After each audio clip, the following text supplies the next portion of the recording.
ಬಾರ್ಲಿಕ್ಕೆ ಸಾಧ್ಯನೇ ಇಲ್ಲ.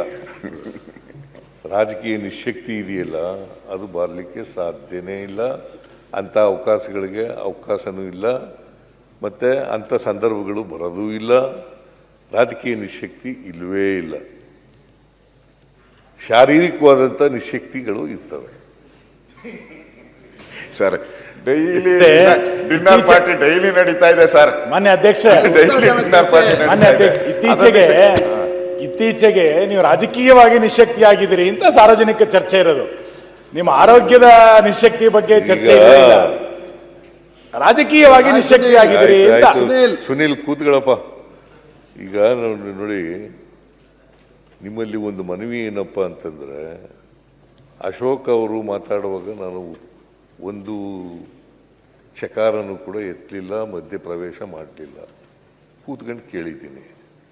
ನೀವು ದಯಮಾಡಿ ನಾನು ಮಾತಾಡುವಾಗ ಕೂತ್ಕೊಂಡು ಕೇಳಬೇಕು ಅಂತಕ್ಕಂಥದ್ದು ನಿಮ್ಮಲ್ಲಿ ಮನವಿ. ರಾಜಕೀಯ ನಿಶಕ್ತಿ ಅದೆಲ್ಲ ಉತ್ತರ ಕೊಡ್ತೀನಿ ನಾನು. ರಾಜಕೀಯ ನಿಶಕ್ತಿ ಯಾವಾಗಲೂ ಇಲ್ಲ. ಮತ್ತೆ ರಾಜಕೀಯನ ಅಷ್ಟೊಂದು ತಲೆ ಕೆಡಿಸ್ಕೊಂಡು ಮಾಡಬೇಕಾದಂಥ ಅಗತ್ಯ ಇಲ್ಲ. ಅಧಿಕಾರ ಜನ ಕೊಡೋದು, ಜನರ ಆಶೀರ್ವಾದ ಮಾಡಿದ್ರೆ ಮಾತ್ರ ನಾವು ಈ ಕಡೆ ಕೂತ್ಕೊಳ್ಳಲಿಕ್ಕೆ ಸಾಧ್ಯ ಆಗ್ತದೆ. ಜನ ಆಶೀರ್ವಾದ ಮಾಡಿದ್ರೆ ಆ ಕಡೆ ಕೂತ್ಕೋಬೇಕಾಗುತ್ತೆ. ಅಂತಿಮವಾಗಿ ಪ್ರಜಾಪ್ರಭುತ್ವದ ವ್ಯವಸ್ಥೆಯಲ್ಲಿ ಜನರೇ ಮಾಲೀಕರಲ್ವಾ, ಅವರೇ ಪ್ರಭುಗಳು.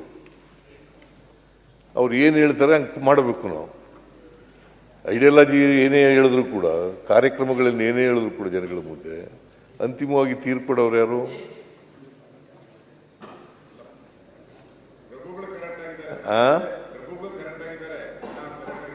ಅದರಿಂದ ರಾಜಕೀಯವಾಗಿ ನಿಶಕ್ತಿ ಅನ್ನೋ ಪದ ನನ್ನ ಹತ್ರ ಇಲ್ಲವೇ ಇಲ್ಲ.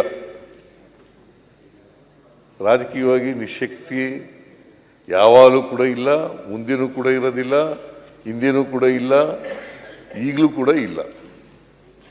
ನೀವೇನೋ ಆ ಥರ ತಿಳ್ಕೊಂಡಿದ್ರೆ ಅದು ತಪ್ಪು ಮಾಹಿತಿ. ಸಾಧ್ಯನೇ ಇಲ್ಲ. ರಾಜಕೀಯ ನಿಶಕ್ತಿ ಇದೆಯಲ್ಲ, ಅದು ಬರಲಿಕ್ಕೆ ಸಾಧ್ಯನೇ ಇಲ್ಲ.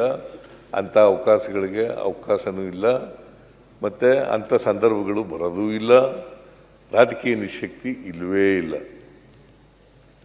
ಶಾರೀರಿಕವಾದಂಥ ನಿಶಕ್ತಿಗಳು ಇರ್ತವೆ. Sir, daily dinner party daily ನಡೀತಾ ಇದೆ ಸರ್. ಮಾನ್ಯ ಅಧ್ಯಕ್ಷ, ಇತ್ತೀಚೆಗೆ ನೀವು ರಾಜಕೀಯವಾಗಿ ನಿಶಕ್ತಿಯಾಗಿದ್ದೀರಿ ಅಂತ ಸಾರ್ವಜನಿಕ ಚರ್ಚೆ ಇರೋದು. ನಿಮ್ಮ ಆರೋಗ್ಯದ ನಿಶಕ್ತಿ ಬಗ್ಗೆ ಚರ್ಚೆ ಇಲ್ಲ, ರಾಜಕೀಯವಾಗಿ ನಿಶಕ್ತಿಯಾಗಿದ್ದೀರಿ ಅಂತ. ಸುನೀಲ್ ಕೂತ್ಗಳಪ್ಪ. ಈಗ ನೋಡಿ, ನಿಮ್ಮಲ್ಲಿ ಒಂದು ಮನವಿ ಏನಪ್ಪ ಅಂತಂದ್ರೆ, ಅಶೋಕ್ ಅವರು ಮಾತಾಡುವಾಗ ನಾನು ಒಂದು ಚಕಾರನು ಕೂಡ ಎತ್ತಲಿಲ್ಲ, ಮಧ್ಯಪ್ರವೇಶ ಮಾಡಲಿಲ್ಲ, ಕೂತ್ಕೊಂಡು ಕೇಳಿದ್ದೀನಿ. ನೀವು ದಯಮಾಡಿ ನಾನು ಮಾತಾಡುವಾಗ ಕೂತ್ಕೊಂಡು ಕೇಳಬೇಕು ಅಂತಕ್ಕಂಥದ್ದು ನಿಮ್ಮಲ್ಲಿ ಮನವಿ.